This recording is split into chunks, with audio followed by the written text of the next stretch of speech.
Bem-vindo a mais um momento de reflexão para uma vida abundante. Sou Hércio Garcia e hoje falaremos sobre como ser guiado pelo Espírito Santo. Começamos com o texto de João 16, 7 a 13, que diz assim: Todavia digo-vos a verdade, convém-vos que eu vá, pois se eu não for, o ajudador não virá a vós, mas se eu for, vô-lo enviarei.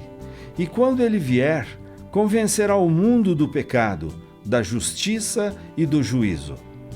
Do pecado, porque não creem em mim. Da justiça, porque vou para meu Pai e não me vereis mais. E do juízo, porque o príncipe deste mundo já está julgado. Ainda tenho muito que vos dizer, mas vós não o podeis suportar agora. Quando vier, porém, aquele, o Espírito da Verdade, ele vos guiará a toda a verdade, porque não falará por si mesmo, mas dirá o que tiver ouvido, e vos anunciará as coisas vindouras. No princípio, Deus criou em Adão a condição perfeita de relacionamento com o homem, diariamente e sem restrições ou barreiras. Adão estava tendo a formação do caráter do pai. Todo filho se parece com seu pai.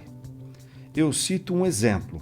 Meu pai faleceu quando eu tinha 7 anos de idade, mas a minha mãe comentava como eu era parecido com ele, em atitudes semelhantes, jeito de andar, de falar e etc. Apenas 7 anos deixaram marcas até hoje. Imaginamos a influência constante do Espírito Santo em nós. Jesus confirma isso quando falou em João capítulo 10, verso 30, que diz assim: Eu e o Pai somos um. Isto é somente possível devido a um grande e constante relacionamento com o Pai. O exemplo comum é o relacionamento em família. Dormimos, comemos a mesma comida, perguntar e responder todos os dias, enfim, diário e constante. Esse é o plano de Deus. Vemos que por meio de Adão veio o pecado e suas consequências. Rompimento do relacionamento, distanciamento, isolamento, degeneração do caráter, decreto de morte e afastamento de Deus. Hoje, o homem só, sem Deus, tem os sentimentos de solidão, de desprezo, de culpa, desvalor e vários outros sentimentos negativos que podem gerar vários tipos de doenças psicossomáticas e até a morte.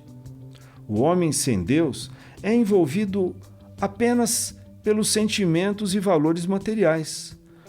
O que tenho, o que sou, o que eu fiz, meu nome, minhas conquistas. E esta é uma vida medíocre e sem propósito. Mas em Jesus, Deus providenciou a solução, em João 3,16. Solução não parcial, porém total, de nossa existência eterna. Veio estabelecer a salvação, a religação com Deus o Pai. Ele mesmo prometeu que estaria conosco todos os dias de nossa vida. Está escrito em Mateus 28, 20. Eis que estou convosco todos os dias até a consumação do século. E esta presença só é possível através do Espírito Santo habitando dentro de nós. Um momento único e importante é confessar Jesus como Senhor e Salvador. O Espírito juntou-se ao nosso espírito, fazendo-se um conosco. Agora somos formados por 4 elementos: corpo, alma, nosso espírito e Espírito Santo. Potencialmente temos o Espírito Santo dentro de nós, porém, devemos deixar que ele dê continuidade na formação do nosso caráter, conforme inicialmente Adão recebia de Deus Pai, porém agora do Deus Espírito Santo. Vou apontar agora as oposições ao Espírito Santo, que é o nosso corpo e a nossa alma.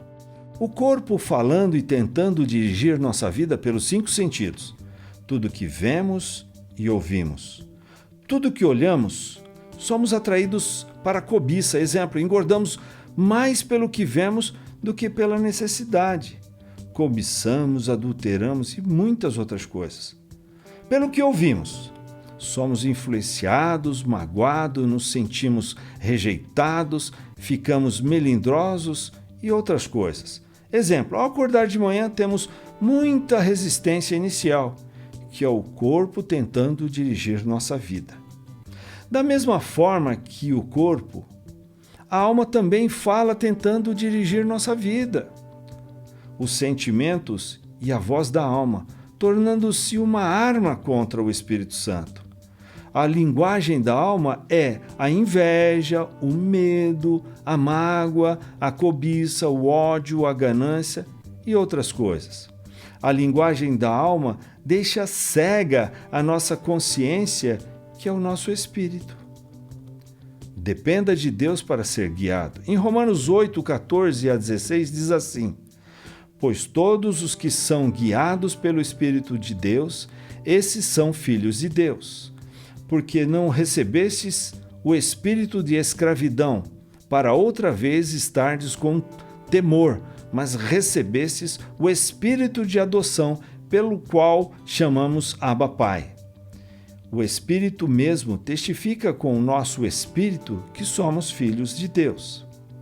A partir de hoje, se você é filho de Deus, você pode ser guiado pelo Espírito de Deus, dominando a sua alma e corpo.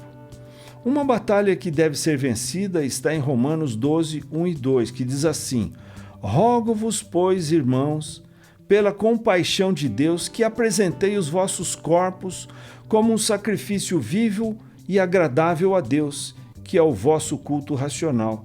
E não vos conformeis a este mundo, mas transformai-vos pela renovação da vossa mente, para que experimenteis qual seja a boa, agradável vontade de Deus.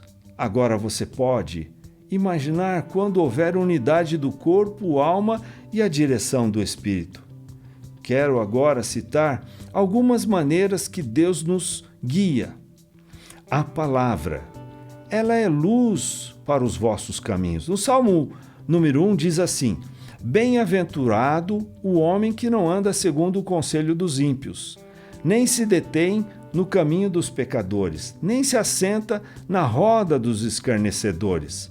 Antes tem o seu prazer na lei do Senhor, e na sua lei medita de dia e de noite, pois será como a árvore plantada junto às correntes de água, a qual dá o seu fruto na estação própria, e cuja folha não cai, e tudo quanto fizer prosperará. Também temos em Josué, capítulo 1, verso 8, não se aparte da sua boca o livro desta lei, antes medita nele dia e noite, para que tenhas cuidado de fazer conforme tudo quanto nele está escrito. Porque então farás prosperar o teu caminho e serás bem-sucedido. Como ouvir o Espírito Santo e entender? Por estar dentro de nós, acabamos duvidando que é o Espírito Santo nos falando. De algumas evidências, nós podemos identificar que é o Espírito Santo. O Espírito Santo fala com autoridade. Julgue todas as coisas segundo a palavra, que deve ser o nosso referencial. Os caminhos de Deus são de paz e amor, mas os desejos de cometer coisas erradas não vêm de Deus, não. E para concluir, eu digo, o coração cheio da palavra é o melhor guia. Coloque a palavra de Deus em primeiro lugar em sua vida. Deus te abençoe e até ao nosso próximo podcast.